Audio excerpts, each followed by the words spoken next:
안녕하십니까. 땅의 역사 박종일입니다. 사라진 근대사 100장면 두 번째 시간입니다. 100장면 가운데 상징적인 장면 10개를 골라서 소개하는 시간입니다. 역사를 움직이는 동력은 지성과 교류입니다. 이 두 가지가 세계사와 조선 근대사에서 어떻게 작동했는가에 대한 상징적인 장면들입니다. 소위 한국사만 읽으면 조선은 찬란한 나라입니다. 그런데 같은 시대 다른 세상과 비교해서 보면 보이지 않던 일들이 보입니다. 오늘의 제목은 1789년 바스티유 함락과 복권된 사도세자입니다. 제가 말씀드린 날짜는 모두 양력입니다. 유럽 문명과 비교하기 위해서 양력으로 환산했습니다. 저 아래 자막에 나오는 출처 속 날짜는 음력입니다. 이 무렵 벌어진 장면들은 화면과 같습니다.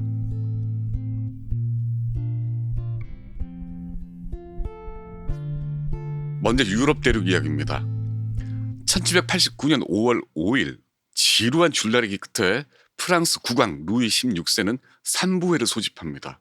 그런데 기득권자인 귀족과 성직자는 표결 방식을 신분별 한 표로 결정합니다. 그러면 귀족과 성직자가 둘이 되고 평민은 하나가 됩니다. 평력이 불리하죠. 당연히 시민들은 거부합니다. 그리고 자기들 동의 없이는 세금 징수 불가를 선언하죠. 루이 16세는 이들을 무력으로 저지하려고 합니다. 여기에 반발에 일어난 사건이 프랑스 혁명입니다. 1789년 7월 14일 불리한 결정에 분노한 시민들이 바스티유 감옥을 습격합니다. 군중과 수비대 사이에 격렬한 총격전이 벌어지죠. 군중은 98명이 죽었고 수비대는 1명이 죽었습니다. 절대적으로 불리한 충돌이 끝나고 군중은 수감 중이던 죄수들을 해방시킵니다. 정치범이 우글거릴 줄 알았던 감옥의 뜻밖의 죄수는 7명밖에 없었습니다. 게다가 이 가운데 4명은 위조지폐범, 1명은 가족이 집어넣은 변태 성역 귀족, 1명은 자기를 율리어스 시저라고 생각한 미치광이 아일랜드 사내 제임스 화이트, 또 자기가 루이 15세 암살 미수범이라고 주장하지만 사실은 게을러 빠져서 가족이 집어넣은 타베르니에라는 사내가 전부였습니다. 사디즘으로 유명한 사드 백작도 같이 있었는데 며칠 전에 낌새를 눈치챈 사드는 학살극이 벌어진다고 바깥에 고함을 지르다가 습격 며칠 전에 사랑통 정신병으로 이감됐죠. 정치범 해방을 기대했던 군중들은 맥이 빠집니다. 그래서 군중들은 수염이 길게 자란 미치광이 화이트를 절대 왕정에 저항한 정치범인 양 앞세워서 베르사유 궁전까지 행진을 벌립니다. 바스티유 사령관 드 로네이와 군인 6명을 참수해서 그 목을 장대에 걸어서 함께 행진했죠. 한나절 화이트를 잘 써먹은 군중은 다음날 화이트를 사드가 수용된 샤링턴 정신병원에 가둬버렸습니다. 바스티유가 함락됐다는 소식이 베르사유 궁전으로 날아갑니다. 루이 16세가 묻습니다. 반란인가? 측근인 리앙쿠르 공작이 대답합니다. 아닙니다, 피하. 혁명입니다. 혁명입니다. 조직화되지 못하고 거칠었고 무지한 탓에 엉망진창이었지만 프랑스 혁명은 그 전과 이후 시대를 나누는 사건입니다. 큰 줄기로 보면 이보다 근대 인류사에 영향을 끼친 사건은 드뭅니다. 왕가에 집중돼 있던 권력은 공화로 분산됐고 국가 생산력 용도 또한 근대를 향한 공동체로 방향을 바꿉니다. 절대 지존인 왕권은 허물어지고 있었습니다. 과거와 차원이 다른 시대가 도래했죠. 권력을 어느 전제 군주가 아닌 공동체가 공유하는 그런 시대. 바스티유가 함락되고 한 달 보름이 지난 8월 31일 조선 국왕 정조에게 상소문 한 장이 올라옵니다. 죽음을 무릅쓰고 아뢰나이다. 영원 안부를 걱정하느라 깊은 궁중에서 눈물을 뿌리신 것이 얼마인지 모르며 봄비와 가을 서리에 조회에 임해서도 자주 탄식하셨다는 것을 여러 번 들었나이다. 천장을 결정하소서. 정조가 말합니다. 내가 어리석게도 지금까지 가슴속에 담아두고 답답해하기만 한 문제였다. 갑자기 정조가 흥분합니다. 내가 원래 가슴이 잘 막히는데 지금 가슴이 막히고 숨이 가빠 말이 나오지 않는다. 잠시 쉬도록 하자. 냉철한 철학자요 노련한 정치가가 왜 질식할 정도로 흥분했을까요?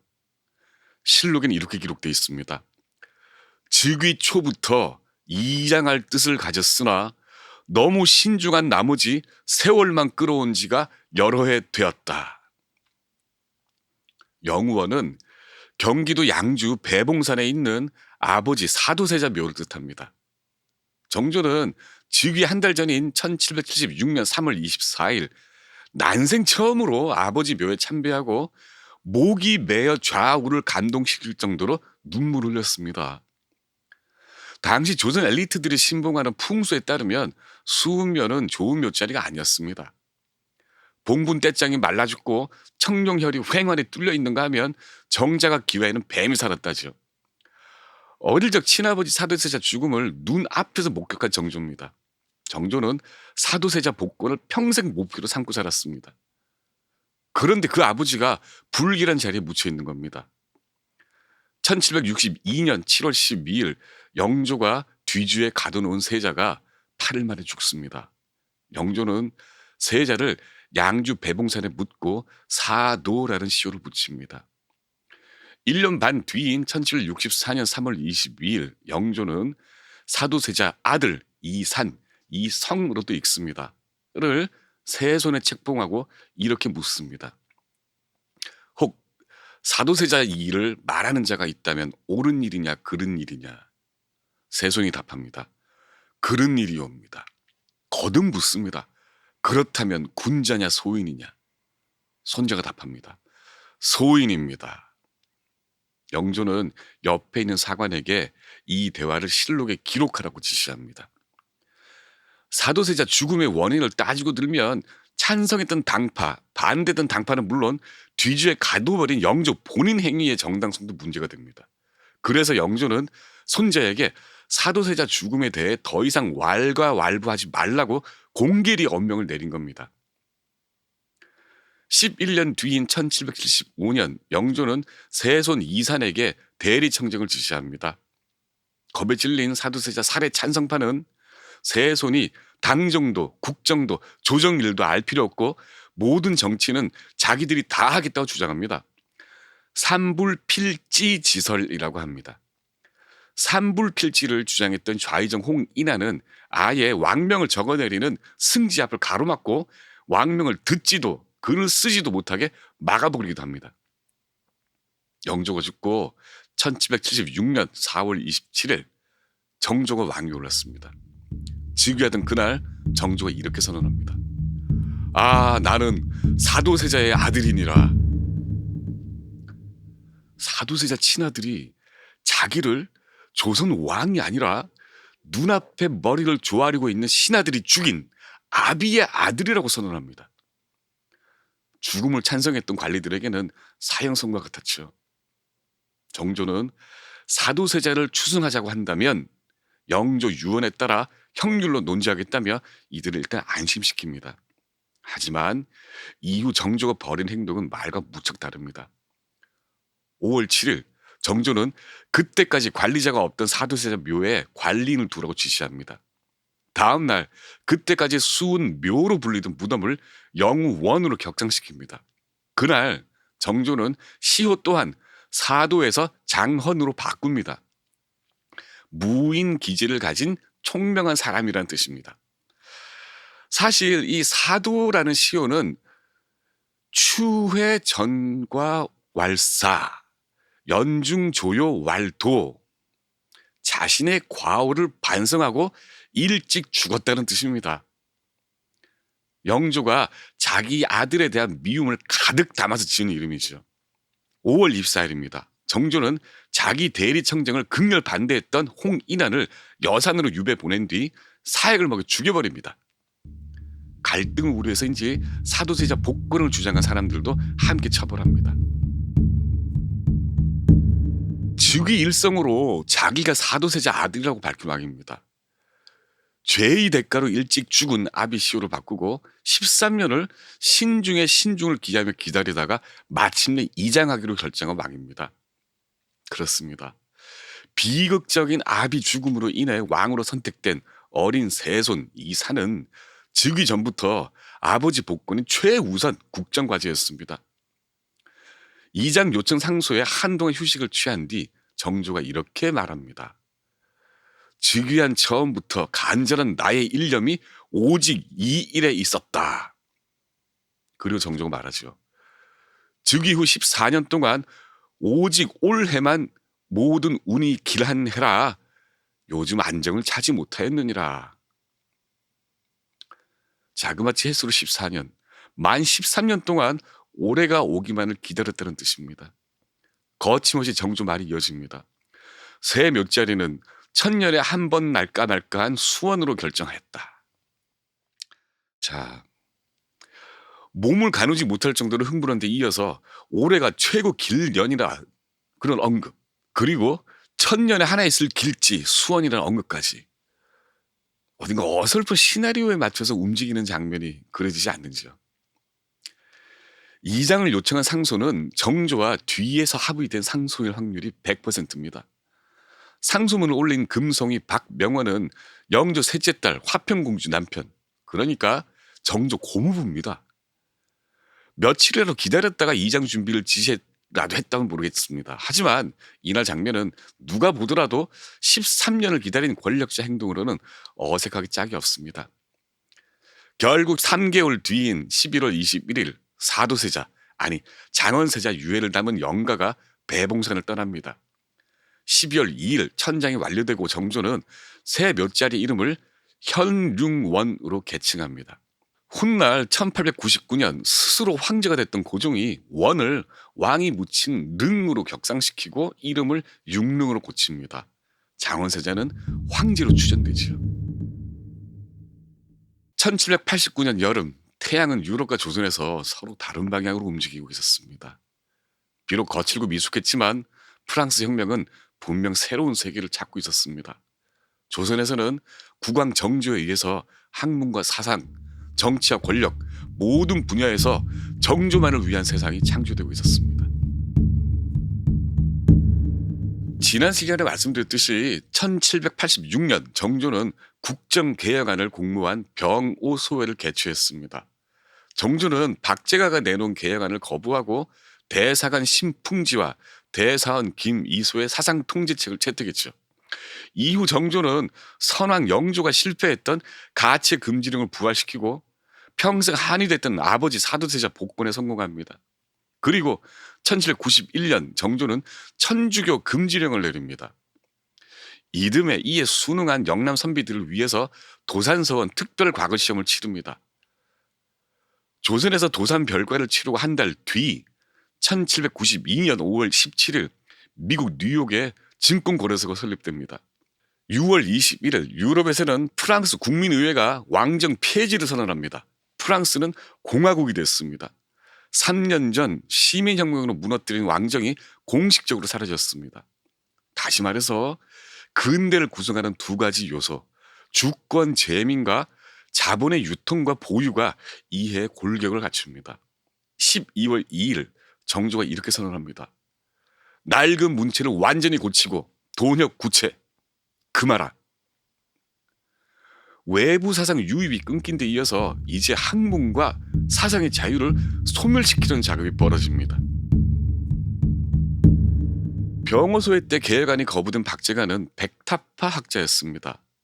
앞서 말했듯이 백타파는 연산군이 철거한 서울 원각사지, 지금 탁골공원에 있는 흰 대리석탑에서 따온 명칭입니다.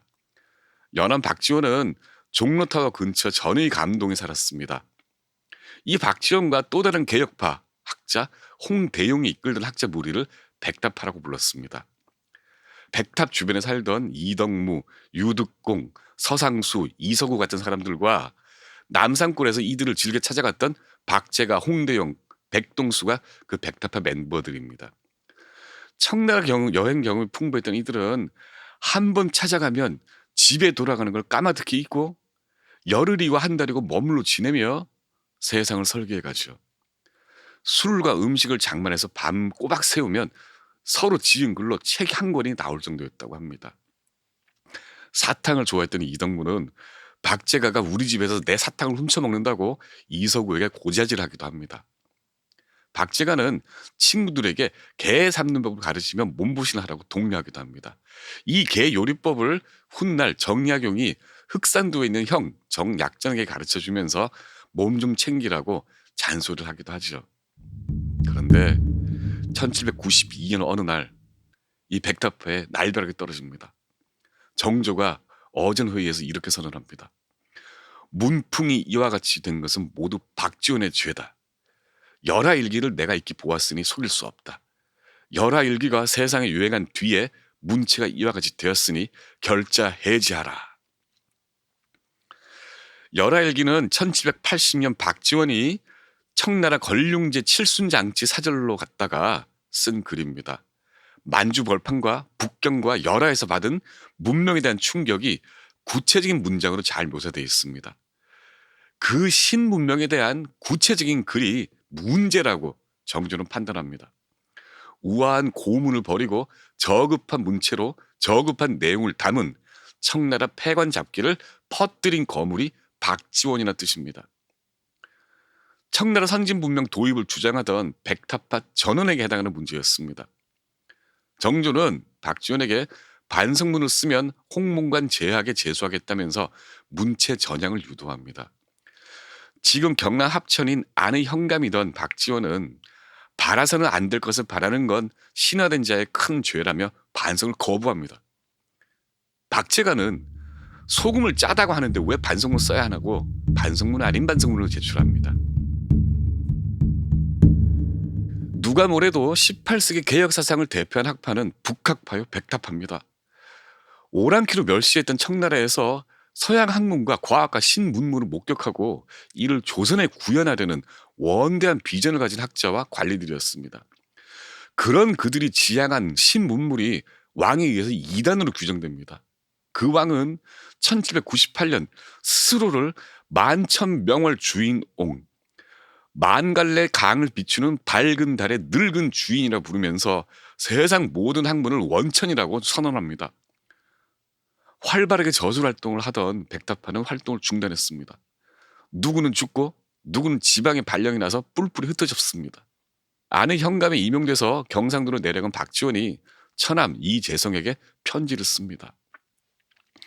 수십 년 긴 세월 떼지어 논일던 옛 친구들이 거의 다 죽어 하룻밤 우스개를 하고 싶어도 불가능하네. 대신 전혀 모르는 사람이 튀어나와 나를 오랑캐라고 욕지거리만 늘어놓지. 정조가 말합니다. 이덕무, 박제가 무리는 문체가 전적으로 폐관과 소품에서 나왔다. 백탑파 관리들은 하나같이 반성문 제출을 명받았습니다. 이 과정에서 정조는 본심을 드러냅니다. 이들을 규장각에 뒀다고 내가 그 문장을 좋아하는 줄 아는가? 이들이 서울 출신으로 처지가 남들과 다르기 때문에 둔 것이다. 나는 실로 이들을 배우로서 기른다. 첫 자식을 차별 않고 등용하겠다는 정조가 사실은 쇼맨십으로 이들을 광대처럼 여겼다는 자백이었습니다. 1793년 정월 25일 양력으로는 3월 7일 봄날 아침입니다. 이덕무가 죽었습니다. 문체 반정이 공식 선언되고 석 달 뒤입니다. 죽기 전날까지 반성문 작성을 고민하다가 글을 쓰지 못하고 죽었습니다. 이덕무가 죽었다는 소식에 박지원은 마치 내가 죽은 것 같다고 슬퍼합니다. 그리고 맑은 대나무 숲에 자리를 깔고 술상을 차린 뒤 꿈속에 찾아온 죽은 옛 벗들과 한참 얘기를 나눴습니다. 아들 박중치가 기록한 그날 풍경입니다. 아버지가 아는 현감으로 계실 때였다. 하루는 낮잠을 주무시고 일어나 슬픈 표정으로 아랫사람에게 분부하셨다. 대숲 속 그윽하고 고요한 곳을 깨끗이 쓸어 자리를 마련하고 술 한 동이와 고기, 생선과 과일, 포를 갖추어 성대한 술자리를 차리도록 하라. 아버지는 평복 차림으로 그곳에 가셔서 몸소 술잔에 술을 가득 달아 올리신 후 아무 말씀도 하지 않으시고 한참을 앉아 계시다가 서글픈 기색으로 일어나셨다. 그리고 상위에 차린 음식을 거두어서 아정과 하인들에게 나눠주게 하셨다. 이상하게 생각하여 뒤에 가만히 여쭈어 보았다. 아버지는 이렇게 대답하셨다. 꿈속에 한양석 서쪽에 옛 친구들 몇이 날 찾아와 말하기를 자네 산수 좋은 고을 원이 되었는데 왜 술자리를 버려 우리를 대접하지 않는가라더구나. 꿈에서 깨어 가만히 생각해보니 모두 이미 죽은 자들이었다. 마음이 퍽 서글프더구나. 그래서 상을 차려 술을 한 잔 올렸다. 그러나 이는 예법에 없는 일이고 다만 그러고 싶어서 했을 뿐이니 어디다 할 말은 아니다. 이덕무가 죽던 그해 가을 1793년 9월 14일 청나라 열하에서 파티가 열립니다. 1780년 박지원이 다녀간 그 열합니다. 권룡제 83세 축하연 겸 정식 통상을 요구하는 영국 사절단을 환영하는 파티입니다. 사절단장 조지 맥카트니가 올린 영국 여왕 친서를 권룡제는 거부합니다. 평등한 통상을 요구한 이 친서에 권룡제는 조공 바치는 일은 상관 않겠지만 천조국은 부족한 물건이 없으니 교역은 불허한다고 답서를 보냅니다. 맥카트니가 일기에 기록하죠. 청나라는 난파한 채 바다를 떠다니다 산산이 부서져 밀려올 것이다. 어떤 방법으로도 그 배는 재건될 수 없다. 구대륙 유럽에서는 공화정이 시작이 되고 신대륙 미국에서는 자본거래가 시작되던 1792년입니다. 조선은 물론 아시아와 유럽은 서로를 외면하고 다른 길을 걷고 있었습니다. 48년 뒤 1840년 아편전쟁이 터집니다. 청나라는 영국 군함 네메시스호 포격에 쑥대밭이 되고 비참하게 문호를 개방합니다. 그런 혼란스러운 세상을 조선 지도자 정조는 어떻게 해석했을까요? 문체반정을 선언하고 5년 세월이 흘렀습니다. 1797년 7월 18일 45살인 정조가 우의정 이병모에게 이렇게 말합니다. 요즘 인재가 점점 옛날만 못해지고 있다. 명나라 초 서사오라는 도사가 고려에 와서 유람하면서 산천을 두루 구경하였는데 함경도 단천, 현덕산에 이르러 천자 기운이 있다고 여겨 쇠말뚝 5개를 받고 떠났었으니 함경도에 인재가 없는 것은 실로 여기에서부터 비롯되었다. 함경도 평안도는 조선 내내 전주이시 왕실에 의해서 차별받던 땅입니다. 과거 답안지에는 3대 조상과 출신을 적어놔야 하기에 급제도 쉽지 않았습니다. 급제하더라도 공무원 임명도 드물었죠. 그러니까 인재풀이 형성될 리가 없었습니다. 정조는 이런 사실을 무시하고 고려 공민왕 때 파견된 명나라 도사 서사오에게 책임을 뒤집어 씌웁니다. 하지만 권력자 입에서 나오는 괴담은 파괴력이 엄청납니다. 사실이 돼버리니까요. 조선시대에 이렇게 쇠말뚝을 조선에 박았다는 공식 사례가 하나 더 있습니다. 건국 초기인 1406년 조선에 온 명나라 사신 황엄 이야기입니다. 내시인 이 황엄이 전라도 장수에 놀러 갔다가 길가에 큰 나무를 보고는 거기에 구리못 5개를 은밀히 박습니다. 실록에는 이를 현지 관리가 찾아내 뽑았는데 사람들은 황엄이 압승수를 썼다고 의심하였다라고 적혀 있습니다. 이 실록 사관에 사용하는 화법은 카더라라는 간접 화법입니다. 최소한 합리적 의심 혹은 추론이 허용될 정도로 조선 지식인들은 이성적이었다는 뜻입니다. 그런데 22대 국왕 정조는 대놓고 함경도에 박힌 말뚝 이야기를 들먹이며 인재차별 책임 면제를 시도합니다. 정조는 우의정에게 한마디 더 합니다. 서울에 내려온 맥의 주사는 삼각산이다. 듣건대 수십 년 전 북한 산성 아래에 소금을 쌓고 그 위를 덮어서 태워서 소금산을 만들고 이 맥을 눌렀다고 한다. 서울과 경기 땅에 인재가 없는 것은 이런 이유도 있을 것이다. 내 말이 비록 상식은 어긋난 듯 하지만 이치로 보아 있음직도 하다. 그렇다면 지금은 그 소금산을 헐어버리는 것도 어려운 일은 아니다. 자기가 말을 꺼내놓고 자기가 불합리하다고 얘기하면서도 이를 사실로 확정짓고서는 소금산을 없애자고 합니다. 그러자 대사성, 이조참판, 예조판서, 형조판서, 호조판서, 병조판서, 예문관 제약, 홍무관 제약에 훗날 영의정을 2번이나 역임한 인텔리 중에 인텔리, 우의정 이병모가 맞장구를 칩니다. 국군 회복이라는 천지의 도를 도와줄 단서입니다. 기다렸다는 듯이 정조가 전 북한사성 수비대 사령관 총융사 조심태에게 묻습니다. 소금산은 어디 있는가? 인재를 박멸시킨 그 괴물을 없애기 위해서 토목공사를 개시하겠다는 뜻입니다. 그런데 소금산이 어디 있겠습니까? 이날 실록은 이렇게 끝납니다. 모두 보지 못하였다고 말하였으므로 일이 마침내 정지되었다. 그리고 2년 뒤인 1799년 12월 정조는 스스로를 만천명월 주인옹이라고 선언합니다. 만갈래 개울을 비추는 밝은 달의 늙은 주인이란 뜻이니 본인이 길이요 진리요 생명이란 말입니다. 앞 시간에서 봤듯이 정조는 측근과 짜고 친 병어소의 보고서를 비롯해서 서학서적 분서, 문체반정이라는 사상 통제와 검열을 거침없이 이어왔습니다. 목표는 조선 팔도에서 본인이 가장 해박했던 이념, 성리학적 이상세계 구현이었습니다. 정조는 이로 인해 발생한 인재 실종 책임을 쇠말뚝과 소금산에 돌리며 스스로를 진리의 근원이라고 선언합니다. 어떤 시대가 됐건 시대 수준에 맞는 상식과 이성이 압살되면 공동체는 필연적으로 멸망합니다. 마비된 이성은 괴담을 낳고 그럴듯한 괴담에 빠진 리더 주변에는 간신들밖에 없게 됩니다.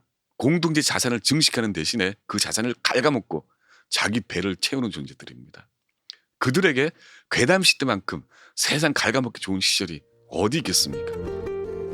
지금까지 유럽에서 봉건 왕조를 무너뜨리는 시민혁명이 벌어지고 있던 그때 지성공동체 조선이 아버지 사도세자 콤플렉스에 얽매인 천재 군주에 의해 질식사하는 과정을 보셨습니다. 이상 사라진 근대사 100장면, 교과서에 나오지 않는 100장면 가운데 지성과 교류에 관한 두 번째 이야기였습니다. 더 자세하게 속 터지는 이야기는 이 책 사라진 근대사 100장면에 소개되어 있습니다. 많은 분들 읽어주시기 부탁드립니다. 땅의 역사, 사라진 근대사 박종윤입니다.